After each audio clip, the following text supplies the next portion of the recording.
3 creepy, true deep woods horror stories. The fire crackled, spitting defiant sparks into the consuming darkness that encased our clearing. Beyond the dim circle of warmth, the night seemed endless, an expanse of shadow teeming with silent, watchful things. We were confined within the glow of the flames. Liam, the fearless trekker chasing horizons. Maya, the still, quiet observer with her eyes on the fire and her sketchbook clutched like a talisman. And me, Ben, a reluctant chronicler caught somewhere between unease and sharp curiosity. The air hung thick, a claustrophobic cloak of pine-scented dampness heavy with secrets. Every whisper of wind felt personal, as if the woods themselves had begun to breathe. It was Maya who finally sliced through the silence, and her whispered question set the tone for an uneasy night. Have you ever felt like the woods are listening? Maya's voice trembled.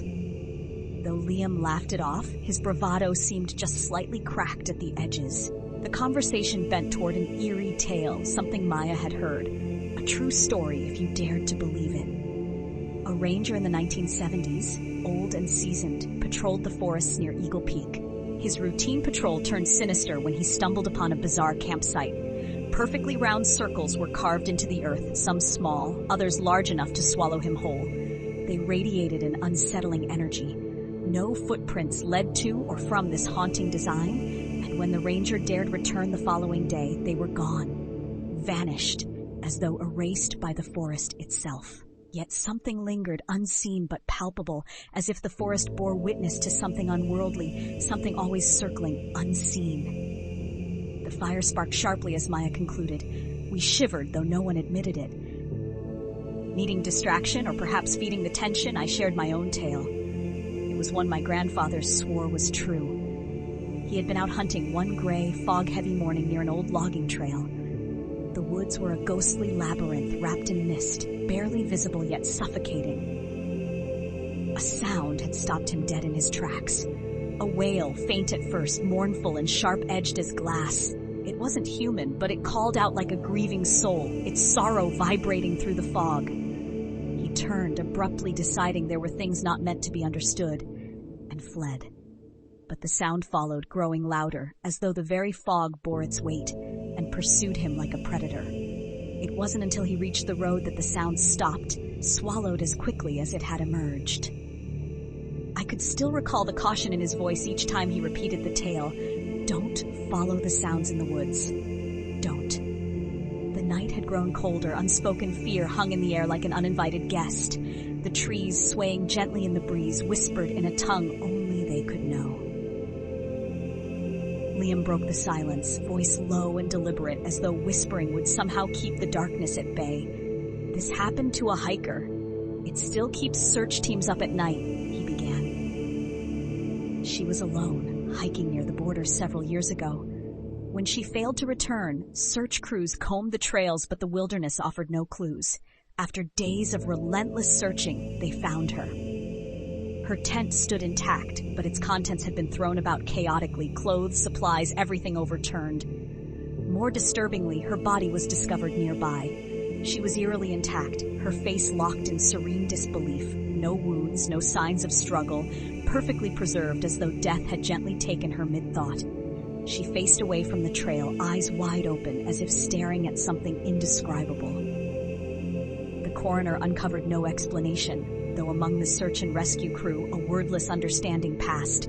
Something had taken her, something as old as the forest itself, and it had left only silence behind. Whatever it was, it may still roam the woods, waiting.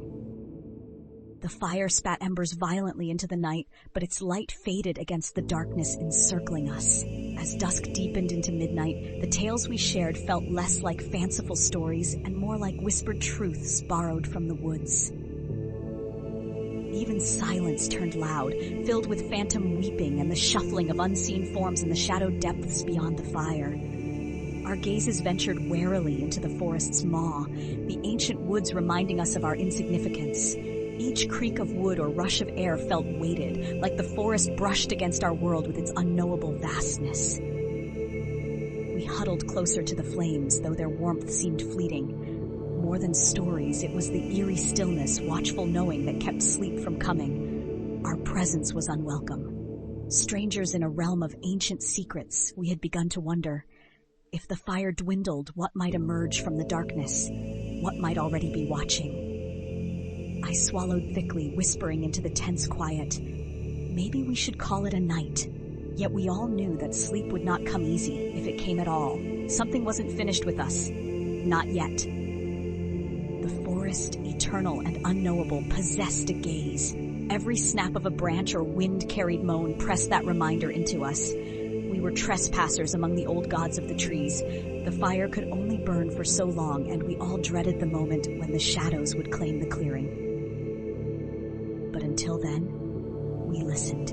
The woods had their own stories to tell, their secrets still waiting in the dark. In the oppressive silence, we felt the weight of the forest's secrets, each heartbeat amplifying the terror of what lingered just beyond our firelight. In the depths of the forest, time lost meaning, and shadows danced like memories, hinting at a presence that watched, waiting for the unwary. In the suffocating dark, we realized that the forest's gaze was not just a presence, but an echo of the lost, forever entwined in shadow. As the hours dragged on, the forest loomed larger, a sentient being guarding its secrets, stirring restlessly for shadows that sought to escape. The trees creaked and the darkness shifted. Something ancient stirred, drawing breath as we held ours, teetering on the verge of revelation and dread. As darkness thickened around us, we felt unseen eyes probing our very souls, igniting an unshakable fear that our fate was cruelly entwined with the forest. In the suffocating silence, we heard distant murmurs, hints of forgotten tales woven into the fabric of night, urging us to uncover the forest's mysteries.